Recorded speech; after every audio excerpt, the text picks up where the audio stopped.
kulanti wanaagsan dhegaystayaal ku soo dhowaada barnaamijkeennii taxanaha sooyaalka Soomaaliyeed qaybtiisii labaad oo uu marti noogu yahay filsoofar iyo kayd ummadeed Ugaas Nuur Xaaji Daahir. Waxaan caawa si buuxda u qaadaa dhigi doonnaa mid ka mid ah dhacdooyinkii ugu saamaynta badnaa horraantii qarnigii 20aad. Waa taariikhdii gabagaba rigaax oo ahayd dullaan weyne ciidamadii taabacsanaa Ingiriiska ee lagu magacaabi jiray Kaamilkood ay ku soo qaadeen beesha Mareexaan. Dhacdadaas iyo sooyaalkaas oo inta badan bulshadu siyaabo kala duwan u wariso ayaan caawa ka duraamanaynaa Ugaas Nuur oo dhul badan u maray ururinteeda. Ugu horrayntii bal Ugaas ku soo dhawow madasha Ballehawd. Cabdullaahi waad maasan tahay waana dhowahay mar kale iyo mar kaleba inaan madasha Ballehawd aan goobjooga ka noqdo markii labaad. Waana maasan tahay mar kale. Waa tahay Ugaas bal dhacdada weyn oo madow iyo caddaanba saamaynta weyn ku reebtay oo aad muddaba ururinteeda ku hawlanayd caawa nooga tabixsii. Cabdullaahi dhacdada aan hadda warinteeda aad iga su'aashay ee gabagaba rigaax waxay ahayd dhacdo weyn saameyn weyn ku yeelatay miisaankii maxamiyadda Ingiriisku ay ku xukumaysay dhulka Soomaalida. taariikh ahaan sida la wariyo dhacdadaas waxay dhacday sanadkii 1927 dabayaaqadeedii. waxaynu ka soo xigannay warbixin uu diyaariyey wasiirkii isticmaarka iyo maxamiyadaha Ingiriiska ninkii la oran jiray Winston Churchill oo markii dambena prime minister noqday oo aad u socon baxaliyadii dagaalkii labaad ee adduunka. January 28 yuu asoo warbixinta diyaariyey wuxuuna ku sheegay in dhaawac weyn soo gaaray ciidamadii Soomaalida forsaarka uu ahaa xoogaga shisheeye iyo kuwa sokeeye ee danaha Ingiriiska ku hawlanaa.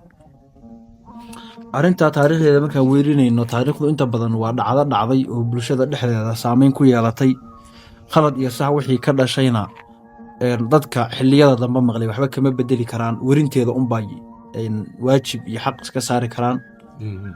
inta badanna taariikhaha dadka la socda ama akhriya taariikhdu intaysan dhicin waxaa jirta marxalada ay soo marto oo sababo marka dambe inay dhacdo. dhacdadaanu intaysan dhicin 1927 waxay bilaabatay 1920. Cabdullaahi waa markii dawladdii daraawiisheeda in Cabdilla Xasan madaxda u ahaa Ingiriis ku duqeeyey. in Cabdilla Xasan Nugaal buu ka baxay qorraxay buu tegey. daraawiishtii Nugaaleed gacantiisa iyo gacantii dawladihii shisheeye ku burburtay tii qorraxay oo sideedii u dhisan buu tegey. daraawiishta qorraxay waxaa madax u ahaa nin asaga la dhashay oo la oran jiray Khaliif Sheekh Cabdille oo ay dhanka aabbaha walaalo ka ahaayeen. halkaa markuu tegey Turkii buu dhex galay wax badan kama qasmin asagoo halka jooga Ingiriisku warbixin u diray warqad u qoray uu leeyahay isa soo dhiib magangalyaanu ku siinayna dagaalna intii hore 20 sano hore ku jooji. in Cabdilla Xasan warqad buu diray af Carabiya oo uu leeyahay ma kugu hadha dagaal baan diyaar u ahay inta dhulka joogtidna isma dhiibayo. Ingiriisku markaasuu go'aansaday inaan wadaadku soo jilcin ciidamo isku dubariday Soomaali ah. ciidamada horey way u dhisnaayeen oo Kaamilkood baa la oran jiray Soomaalida Republic bay dhihi jirtay waa ciidamadii awrta reeran jiray si fiican. kadibna wuu qalabeeyey tiradooda ilaa 2,000 buu gaarsiiyey. ciidankaasu daarood iyo isaaqba waa isugu jiray. waxaa hawshaas ciidanka madax looga dhiga nin la oran jiray Cabdi Waraabe. ciidankaasu beer buu ka baxay galbeed buu ku duulay. Sayid Maxamed Cabdilla Xasan iyo daraawiish oo Shinii la fadhida meesha Shinii la liidaado ayay weerareen. meesha dagaal xun baa ka dhacay oo aad loogu riiqtay oo loogu dhiig baxay. Sayid Maxamed Cabdilla Xasan waa baxsaday webi Shabeelluu ka gudbay oo Imey buu galay kuma dhiman goobtii. rag badan oo laakiin caan ah oo Cismaan Boos ka mid yahay ragga daraawiish ugu magaca weynaaba meesha ku dhintay. geel xoog leh oo mararka qaarkood ugu qiyaasay geelii Soomaaliya ka dhacay kii ugu faraha badnaa waa ciidankaas daraawiishtii galbeed ka soo qaada. geela waa geela hawogana la yiraahdo. meel tog dheertaan sare ah lagu qaybsaday. Ingiriisku markii raggii ciidanka uu xirsaaray uu wareystay wuxuu yiri in Cabdilla Xasan lama dilin baa la yiri. Ingiriiska geelu uma muuqan in Cabdilla Xasan oo la soo qabtay u muuqday arrintii uu ka xanaaqay. ciidamadii daarood ama harti waqooyi la oran jiray la socday ciidanka Kaamilkoodka ah ayuu hubka dhigis ku sameeyey. Arrintaasna waxaa mas-uul ugu ahaa nin la oran jiray Xaaji Muuse Igare oo raggii Ingiriiska la shaqayn jiray ahaa, waana ninkii Soomaaliyeed ee darajada ugu sarreysa ka gaaray ciidamadii Ingiriiska la shaqayn jiray oo habar Yunis ahaa Muuse Carra ah. gaashaan loo noqday. Soomaalida waa ninkii ugu darajada sarreeyay ciidanka Ingiriiska la shaqeeyay. Ingiriisku markaa go'aan buu soo rogay, waxaan dadka ka soo jeeda Burca iyo Berbera ahayn in hubka laga dhigo, ayagana aad baa loo quweeyey. kadibna dhibaato badan baa wadankii ka dhacday oo dadkii gacanta la qabtay oo hubka laga dhigay baa dhibaato badan lagula kacay. nimanka la hubeeyey ee Burca iyo Hargeysa halkaa ka soo jeeday wadanka weeraro kala duwan bay ku qaadeen, xagga iyo ogaadeen geelal badan bay ka soo qaadeen, halkan daaroodkan bari geelal badan bay ka soo qaadeen, dhul badan bay kiciyeen, ilaa iyo war dheer bay qabsadeen oo dadkii deganaayo dhan ay ka kiciyeen oo dee hub qori maan dhiyaro la yiraahday wateen oo Soomaalidu aysan markaa wadan, ummadda waa ka xoog badnaayeen. marka suugaantii xilligaa la tirin jiray baa muujinaysa nimankaasu siday wadanka ugu gacan sarreeyeen. nin la oran jiray Cilmi Carab Cabdi qolbaanta ahaayo arkay xaaladdu siday u weeqan tahay oo nimankaasu awoodda ay u leeyihiin baa wuxuu yidhi, haddaan gaalku ii dilin isaaqdala ma maaleene, jar inaad ka laalaado oo lulata mooyaane lugba meel bannaan maad digteen waana la hubaayo. lanaantuba waxay ku ahayd 2 dharaarood. marka Ingiriis baa ii kaa dilaya igamaad adkaateen buu leeyahay. ninkii loola jiray Maxamed Aadan Cawsiyowlo isaaq ahaayo asna la yaaban sida xaaladdu isku bedeshay baa yidhi, muddo aan yarayn baa nugaal muran ka taagnaayo qoloba qolo maaganeed inay maquunshaan oo alla ilaahay isaaq baa mulkiyey maxda caynabo. ma garanaysaa? waa gabayada muujinaya marxaladdu say xilligii waxa ay ku sugnay. salaan carabeyna waa tuulaha ma hambayna dunidii hantiyitan iyo hiiraan oo ay ku muujinaysa ciidankaas awooddiisa iyo meesha ay gaareen. silsiladii gobol la oran jiray baa ciidanka awooddiisa iyo dhulka say u qabsadeen ka dhalatay. waata cali dhuux ceelashii ogaadeen ku yaqaanay ku arkay nimankan haysto oo weliba xoolihii la diiday in looga waraabiyo. marka silsilada guboo dhanba arrintaasay ka warrabaysaa iyo sida awooddu ay isku bedeshay. nimankaasu waxay saldhig ka dhigteen meesha la yidhahdo Wardheer iyo Walwaal iyo ceelashaas 4 oo ilaa Haragal Duur u dhow. 4 degarjay geel ka soo qaadi jireen oo miyahoo dhan bay ka adkaadeen. kadibna maalintii dambe iyagoo geel xoog la galbeed ka soo qaaday, weliba dhulka Cuballey la yiraahdo geel xoog la ka soo qaaday oo meesha Waafdhug la yiraahdo jooga. yaa ninkii ciidanka madaxda u ahaa Rigax la oran jiray, ninka sheekadan hadda aan ka warramaynaba ay ku magac baxday, yaa yiri nimankii daarood maanta madaxa taagi jiray isgoofaadhin jiray maanta cid noo hartay miyaa jirta? waata nin la oran jiray Faacuul Aadan Jugle yaa yiri Rigax been baad isku sheegto, daarood nimankii ugu dirirta waalnaayo ugu dabta ciidanka badnaa yaa ku dhiman. Rigax wuxuu yiri nimankaas waa kuwa anoo mareexan sida la yiraahdo yiri oo xumin iyo ceel cad iyo ceel gaab degan geelna haysta. Rigax oo geeliisii wata uu soo dhacay yiri waa inaan aadnaa oo go'aan degdeg ah hoosta ka xariiqa. arrintaa waa la isku qabtay. Faacuul Aadan Jugle waa ka soo horjeestay. Faacuul waa laga tira batay, looma joojin. ciidanka isagoo 1200 mararka qaarkoodna 2000 la gaarsiiyay geelu soo dhacayna wata yu galbeed iyo ceelgaab afka soo saara. Faacuul waa ka haram marka. Faacuulna halkaas uga haray Faacuul Aadan Jugle. Faacuul marka maxaa keenay inuu ka haro ciidankaas isagu sayuu ahaa? Cabdallow Faacuul Aadan Jugle la yiraahdayo waa isaaqo waa habar Yunis. waxa keenay inuu ka haro ciidanka ilma adeeradiisana aqoon u lahaa mareexan bay ahaydoo Faacuul sida la socday ninkii la oran jiray Mijir Giib oo 1922 lagu dilay meesha Burca la yiraahdo oo ninkii u qaabilsanaa ahaa Ingiriiska Burco fadhin jiray ninkii dilay way xabada ku dhuftay. oo markii ninku gabiyayo lahaa cid un baa rasaas kugu gambiyay Giiba ma lahayn. ninkaasna habar Yunis xirsi Cismaan oo ahaa Giib buu xabad la dhacay. giibnin sargaal oo weyn uu ahaa ilaa Nigeria ka soo shaqeeyay halkiiba ku dhintay wuu baxsaday. kadib reero badan oo Soomaaliyeed buu magangeliyo u raadsaday qabiil walba markii ninkii cadaan uu dilay waa iska ciirshay. mareexan buu u yimid 1922 dabayaaqadeedii. mareexan baa soo dhaweeyay muddo 5 sano ah uu la joogo oo ku nabad helay. habar Yunis isaaqna waxay dhahay ninkii ma hayno geel kun halaadaba Ingiriisku ka dareersado mag ah. marka muddo 5 sano ay mareexan ku dhex noolaa buu duulaamadoodana ka qayb gali jiray iyagana ka warqabay marka aqoon buu u lahaa.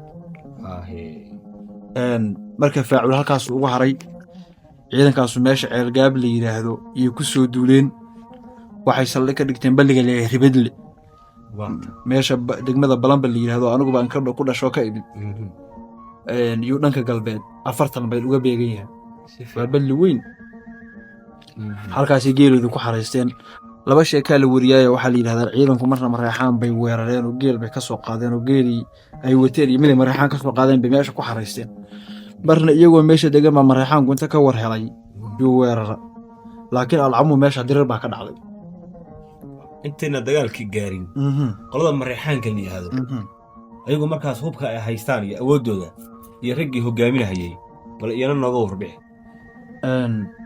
niyow dhacda haddeertaan ka jirta dhulka soomaalida markaa soomaalidu ay isaga sugnaydoo nin carbeed baa yidhi shalay maanta u ekaa nimankan ka yimid waqooyi ka soo duulay hub bay wataan ingiriisku qaybshay mareexaankuna hub bay haystaan talyaani laga keenay qoryo ilaa 400 oo qori ku dhow mararka qaarkoodna 1200 oo qori la gaarsiiyo qoriga shanlaha la yidhaahda ahoo talyaanigu inta sameeyey dagaalkii labaad ee adduunka Mussolini ku galay dagaalkii koowaad ee adduunka inta lagu galay wacdara ka dhigay yaa mareexaanku ku hubaysan yahay oo niman laftirkooda faramaran ma aha fooda lama siin karo waxaana madax u ahaayo ciidanka mareexaan ee maalinta dagaalkaas ka qayb galay madax u ahaa 2 nin xalana diini baa la oran jiray oo suugiisu sargaal talyaani iyo ciidanka talyaaniga la oran jiray dub cadii buu kamid ahaa nin liibaan afweyn baa la oran jiray labada nin baa ciidankaas halka ku mareexaanka madax u ahayd qolyaha kan isaaqna laba sargaal oo ciidamadii ingiriiska iyaguna ka tirsanaa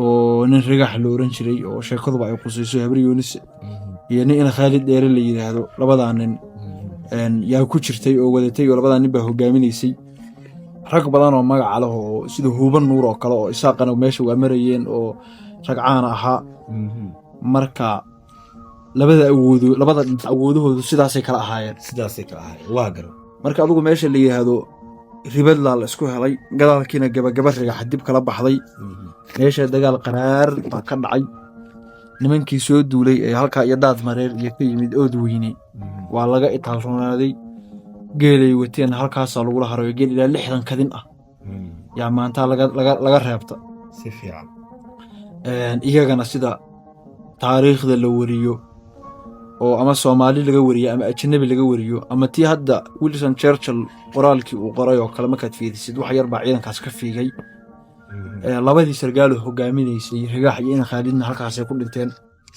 ciidanku mar hadduu jabniinkiisa waxa lagu ogaadaa hogaanka baxay mar haddii meesha amaanduulihii ciidanku ku baxay waxba ma harin weeye amaanduulihi wuxuu dhintaa marka guutaha hadduu xukumo guutadu ay dhammaato ciidankuna markaasuu jabaa labadii nin hogaamiyaasha uu ahaa halkaasay ku dhinteen sheekooyin kaloo la wariyay waxaa la sheegaa in rigaxa laftiisa qori uu welan jiray ingiriisku siiyey oo qoryaha maadhinyarahaba ka sarreeyay jikira la oran jiray xalana diini ka qabtay waa maanduulka dhanka kal mareexaanka ninkii hogaaminayay ahaa marka adigu ciidankaas awooddoodii halkaasay ku jabtay war dheer iyo doollo iyo hawdna markaasay isaga baxeen oo dee awooddii awalba lagu hayay intaasay ahayd ciidankaas berberow galay wixii ka haray raggii habqankii markii la rigax iyo Khalidba waa dhinteen waqooyi oo dhan arrintaas waa arrin la qaadan waayay oo aad iyo aad u qaraaraatay oo dhiilo ah bay noqotay waa ayada markii arrintaas berberow la camiran inta soo gashay labadii ninba waa dhinteen oo mareexaan baa dilay caradii waa tin inta nimanka qoryaha qaateen ninkii aqalka dhul bahantay Xaaji Cumar Camay arrintii loo dilay oo xatii gubaba ku jirtay Xaaji Cumar Camay nin aqal ahaayo ingiriisna raggii la shaqeynayay kamid ahaa nin aad u maskax badan ahaayo sheekadan aad maqasho la gar adag ninkii gartaas adag oo Soomaali ku faaftay ninkii gabigeediba naqay Xaaji Cumar Camay buu ahaa asagana dhacdadii rigax lagu laayay iyo ciidankiisa baa berbere loogu dilay si fiican waato samatar lahaa nimankii xafiiskii berbere xiqda nagu gooyay oo xaajigii dilay naf baan kala garanaysaa marka adigu arrintaas arrin weyn bay noqotay geeyigana sidaasay ugu faaftay ciidankaas ingiriiskuna halkaasuu kaamil koodhka la oran jiray halkaasuu taariikhdiisii kusoo afjarantay ingiriiskuna markaas wuxuu go'aan ku gaaray inuu Soomaalida waqooyi joogto dhan hubka ka dhigo caaqil u sameeyo awooddii uu ku maamuli jiray Soomaalida hayna meeshaasay ku baxday wargeysyadii soo bixi jiray January ilaa Janaayo ilaa iyo March ingiriiska ka soo bixi jiray arrimahan ka warrami jireen aad bay ugu qoreen dhaawac gaaray ciidankii ingiriiska taabacsanaa si fiican ugaas si aad iyo aad ma garanaysaa u xeel dheer yaad sheekadaas horta nooga haqabtirtay. waayadii hore oo Soomaalidu ama isdili jidhay ama dhacdo dhici jidhay waxaa sumad u ahayd xagga suugaanta oo sheekooyinka ma garanaysaa la isku gaarsiin jiray. bal arrintaas dhacdadaas suugaantii laga mariyey iyana noo raacay. si fiican suugaanta waa midda taariikhda sugta oo sumadda u yeesha isla markaana ummadda dhagaheeda ku waarisa. dhacdadaasna dhacdo weyn bay ahayd oo geyigoo dhan ka dhacday. waana qasab in wax laga yidhaahda sababto ay tahay horaan usoo sheegnay inay dheeligii miisaaneed ay dhan u badisay. ninkii la oran jiray Samatar Baxnaan oo dhulbahanto ahaa oo marka nimankaanu awoodda ay waddanka ku mareeyeen inta magaalada Burca u safray, nin ka mid a ciidanka kan kaamilka warka Burca inta ku dharbaaxay la sheegay in wax ka soo gaartay. hablihii magaalada joogayna markii ninka la dharbaaxay waa Samatar iyo aad ugu mashxaradeen isagoo hawdka buuhood la joogaa nimankii waa jabeen oo niman Mareexaan la yidhaahdo yaa jabiyey.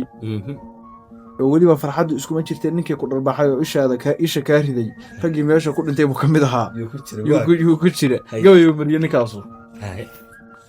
waxaa gabaygaas aan ka soo qaadanaynaa inta ugu muhiimsan oo wuxuu yidhi dhaawaca ishaydii maalintuu gaaray dhabankayga dhoobada burcaad bay mashxarad kaga dhawaaqeen anna maan waraaqda ugu dhiga digasho dheelleeda warka dhankaas iyo iiga yimid webiga dhuuxiisa anigaba dhaduu iga kacshiya dhaxan i saarnayd oo daarood dhammaantiina waa u caanihii dhudi libintii bahdaa dheelantaa waa adoo dhigay oo Mareexaanku tuu dhigay la maqal dhibicda dayreed.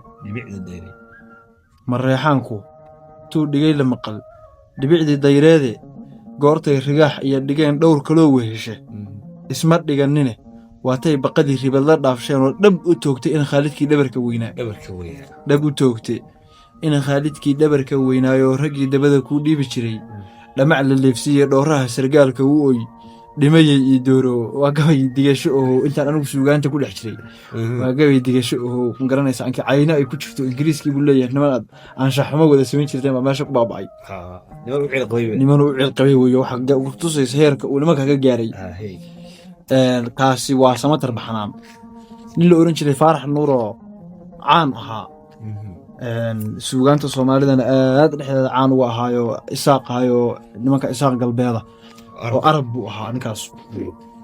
suugaanta aad buu ugu badan yahay doqon baa halkii lagu qatalay qorta soo dhigan ninkii yiri wey ammaan duulana ahaa dagaalyahana nimanka kan duulaanka wada oo isaaqa bariga u badan. ninka Faarax Nuur oo asagu isaaqa galbeed ahaa yaa qolyahan duulaanka wadayoo isaaqa bari ah yaa mar walba oo ay guul gaaraan gabayo tirtirsiya u tirin jiro dhigsi adiga reerkaaguba laangaa baatiino daarood sidaan uga aarsanay ugama aarsan kartaan. markii nimankii waa jabeen oo niman Mareexaan la yidhaahdaa galbeed ku soo jabiyey yuu gabay digasho ah asna halkaa kaga mariyey oo isla iyaga laftirkooda uu aad ugu muujiyey. markii horeba af baad hayseen rag ismiina arag hadda rag is hesheen markaad rag is hesheenna jabte. wuxuu yidhi cirkan geli dhulkan gelahayaa goocashada beena waa waxaad gal duur ugu jabtiya guri Mareexaane haddii hadal gantaal noqon lahaa gumac wax goynayay giddigii isaaq maalin baad gadan lahaydeen. marka kaasna Faarax Nuur weeyo asna tusmeeyey. marka sheekadu xilligaasay dhacday sida aynu taariikhda ku helnay 1927 weliba bilihii ugu dambeeyey. gabayga Faarax Nuur bay ku jirtay gamashigii dayrta. marka gabaygii horena Mareexaanku tuu dhigay la maqal dhibicdii dayreed adigu waa bilihii u dambeeyey haddii alla ku saba ogeliyey 1927. waxaa kaloo ku tusinaysa warkuu ingiriiska wuxuu gaaray sanadkii cusbaa maadaama dee isgaarsiintan iyo aaladahan casriga uusan jirin. warbaahinta ingiriiska waxay dhacdadan aad wax uga qortay intii u dhexaysay bishii 1 ilaa bishii 3. warbixinta wasiirka isticmaarka Winston Churchill uu gudbiyey baarlamaanka ingiriiska xilligaasna waxay ahayd January 14 isna. marka dhacdadaasu sidaasay Cabdallah ahayd. meelo badan oo aynu soo marnay oo ururinteeda ku xilsaarnayna xaqiiqa ahaanteedaan u tagnay. taariikhdu dadka ku nool haddii adduunka la joogo haddii aqra la tago dadka taariikhdu way la socotaayo qofka markuu qiyaamaha tago waxa uu horeeyo Ilaahay ka xisaabinayo waa raadka taariikhdiisa iyo wuxuu adduunka intuu joogay sameeyey. marka waana taariikh Soomaaliyeed anigu waa runtaa carro badan iyo dad badan oo xogaal u ahaa baan ka soo warsaday siyaabo kala duwan oo badanna waa loo wariyey oo hadallo badan baa lagu dardaray laakiin sida biyo kama dhibcaanka ah oo nig culimada taariikhda iyo kuwa shisheeyaha sokeeyaba ay uga warrameen si caynkaa awgeed. aad baad u mahadsan tahay ugaas. aniga iyo intii ila mida oo ama taariikhdaasi si ugu dhex wareersanayd ama wax ka soo gaadhay wax ka maqashayba si wacan baad caawa nooga haqabtirtay oo noo deeqsiisay. barnaamijkeennii taxanaha sooyaalka Soomaaliyeedna halkaas ayuu caawa nagu idilyahay.